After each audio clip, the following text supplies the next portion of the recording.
Muslims, like Christians and Jews, consider themselves spiritual descendants of Abraham. 1.5 billion people in this world are Muslims. 250 million of them are Arabs, and over 1.2 billion are non-Arabs. There are Chinese Muslims, European Muslims, American Muslims, Latino Muslims. 1 out of every 5 people in this world is a Muslim, which is enough reason to learn about Islam.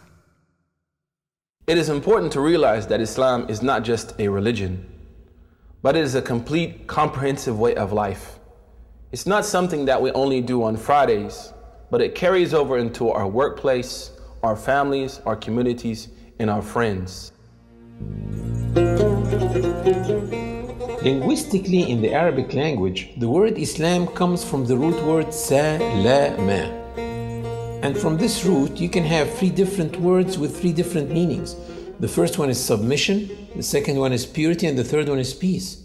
Submission, purity, and peace. Surprisingly, the word Islam Islamically carries those 3 meanings. The word Islam Islamically means that if any person fully submits himself or herself to the will of God and worships God purely without any association with God, worships God alone, he or she should live in peace and harmony in this life and in the hereafter. So the word Muslim in the Arabic language doesn't mean literally a follower of Prophet Muhammad. The word Muslim literally means someone who submits to the will of God and worships God alone.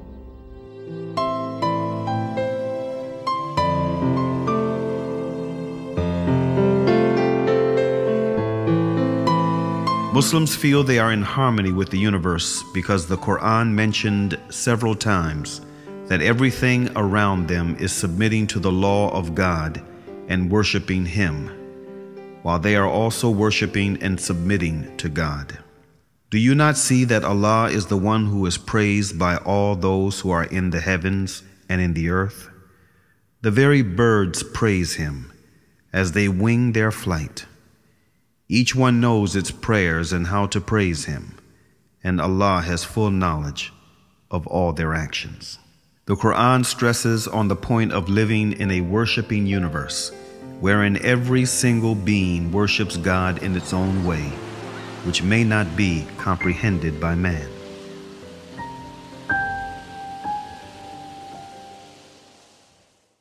The Quran says, "The 7 heavens, the earth, and all beings therein declare His glory.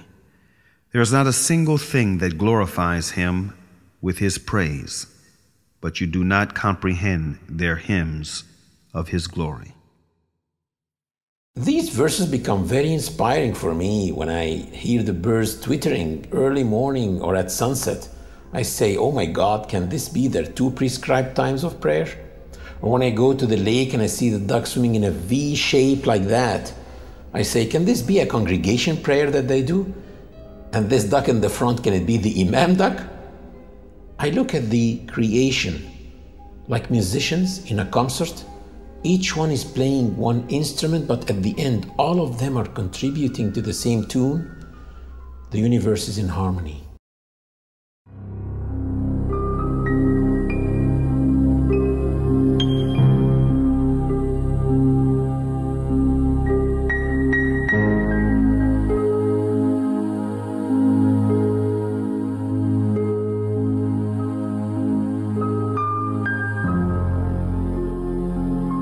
One of the really amazing things about Islam, and what caused me as a young man in North America to accept it as a way of life, is not only does Islam encourage us to accept the existence of our Creator, but also it pushes us to look into His creation, at the variance in colors and languages and cultures, and respect the power of this divine force through His creation.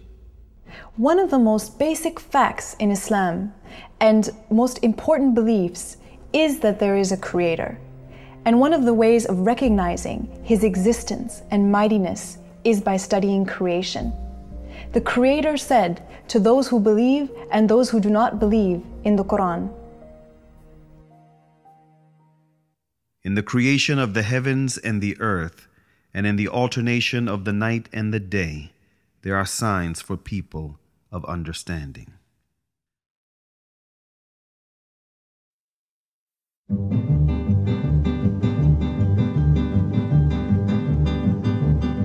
After deep thinking, many ancient and modern philosophers reached the fact of the existence of a supreme being who created this universe and is maintaining it continuously.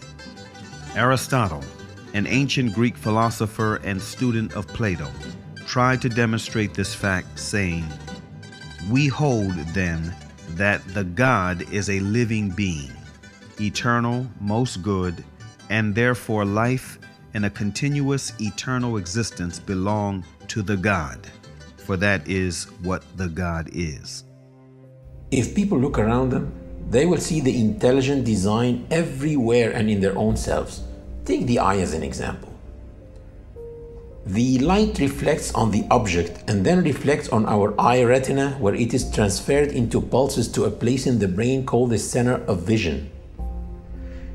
And it is probably one of the darkest places in the human body because it is completely insulated from light. It never saw the light. And all the images that we view in our lives are formed in this part of the body, the center of vision. We see all these bright, sharp, true three-dimensional images in this part of the body. While thousands and thousands of engineers in TV factories are trying to come up with an image as sharp, bright, and clear, but still they cannot. And if someone claimed that TVs that we have at home just came by chance, atoms accumulated and made those TVs, no one will believe it. But still, some people believe that the vision system came by chance.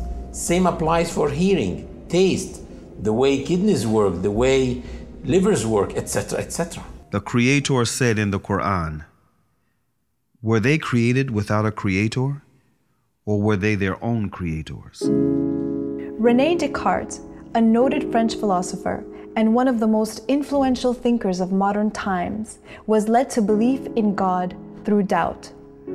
He doubted that there is God, but doubt meant to him that he thinks, which in turn meant that he exists, which therefore meant that he was created.